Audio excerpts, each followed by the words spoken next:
Chapter 15. Friday later afternoon. Okay, definitely time for a change of conversation.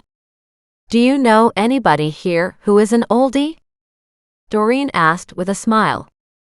If so, maybe you could ask them about Johnny. I have, Nan said. But nobody appears to know anything. Well, it was a faint hope. But you did call me for something, didn't you? Nan looked at her in surprise, and then her face lit up. Oh my, I completely forgot. She hopped up, walked into her living quarters, and came back out. I asked Richie because I know he's been here since Kelowna was basically established, she said. Lovely man. Doreen desperately wanted to ask if he needed blue pills, but needed to keep the conversation straight and not let her grandmother go sideways. He did say not all was well within the group. How does he know? The girl in question who died a year ago was his niece. His great-niece. And he said she had a lot of trouble with the gang. Gang, meaning all of them? Yes. Apparently she was a little too free and easy with her affections, Nan said. And her great-uncle didn't like that one bit. But when he questioned her about it, she said she stopped going out with Johnny because she found someone else. Any idea who that was? Doreen asked, sinking back into her chair. I don't know that it matters at this stage, but it would be interesting to know who. I'm not sure, Nan said. But if anybody could figure it out, it would be you. What's Richie's last name? Smithson, Nan said. He is a lovely chap. How old is he? I think he's 82, maybe 83, Nan said. It doesn't really matter, though. His mind is as sharp as anything. Good, Doreen said. Maybe you could ask him some questions about the accident. Nan reached across the little bistro table, pulled up her phone, and sent a text. Did you just text him? Nan lifted her face to study her granddaughter.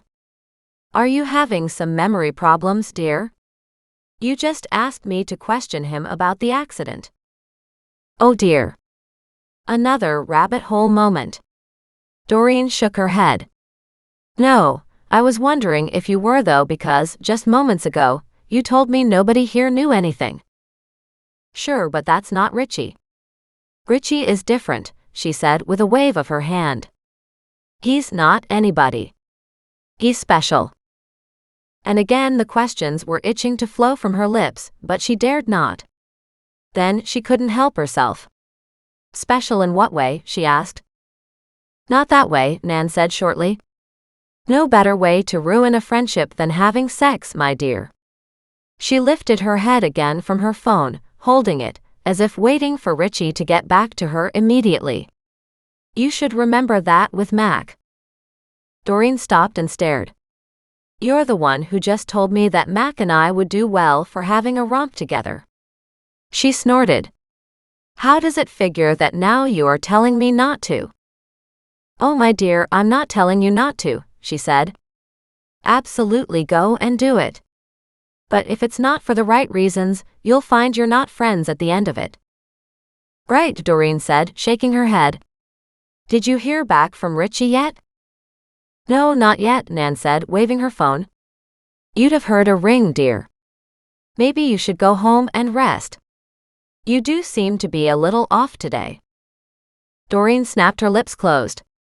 Somebody was off, all right. But she didn't know if Nan was taking her down that weird and wonderful rabbit hole again, or if she was just playing with her.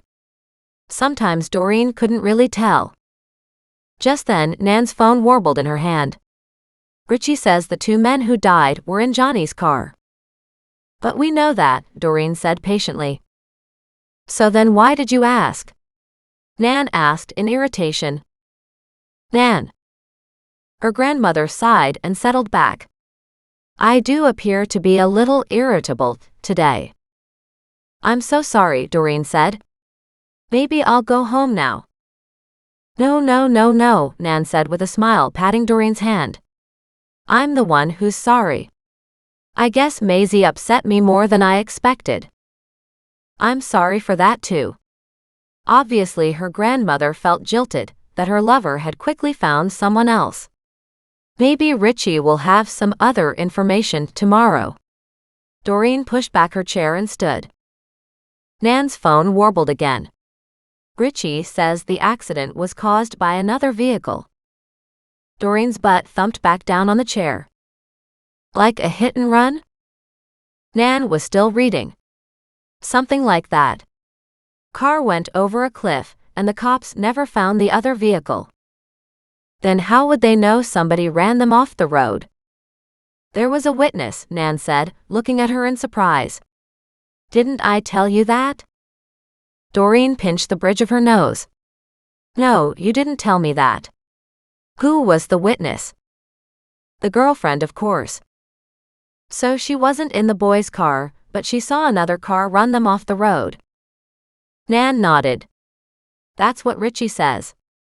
She was adamant another vehicle was involved. Why would she be so adamant about it? Nan shrugged. Who knows? It happened at that really bad corner on the outskirts of town. Big hairpin turn up in the Black Mountain area. Well then, maybe a vehicle didn't run them off the road, Doreen said, if it's such a bad corner. Which is also why the police didn't necessarily believe her. Of course they didn't, Doreen said. Because it sounds like she was making it up. And what was she doing there at that time? Because that makes even less sense. Apparently she was driving behind the guys, Nan said. And she tried to get help for them, but the vehicle was already on fire. So she called the police and told them that another vehicle had run them off the road, correct? Doreen wanted to make sure she understood what supposedly went on. Yes, exactly. And now she's dead, so we can't ask her anything. Doreen felt like she was going in circles. Sometimes Nan's mind seemed to be even more circuitous than usual. Unless. She leaned in and studied Nan's face. Unless the girlfriend wasn't alone in the car. Nan immediately picked up her phone and sent another text. They waited for a long moment, then Richie sent back an answer. No, she wasn't alone. Doreen groaned. Getting information was like pulling teeth here. Who was in the car with her? According to Richie, Alan Hornby.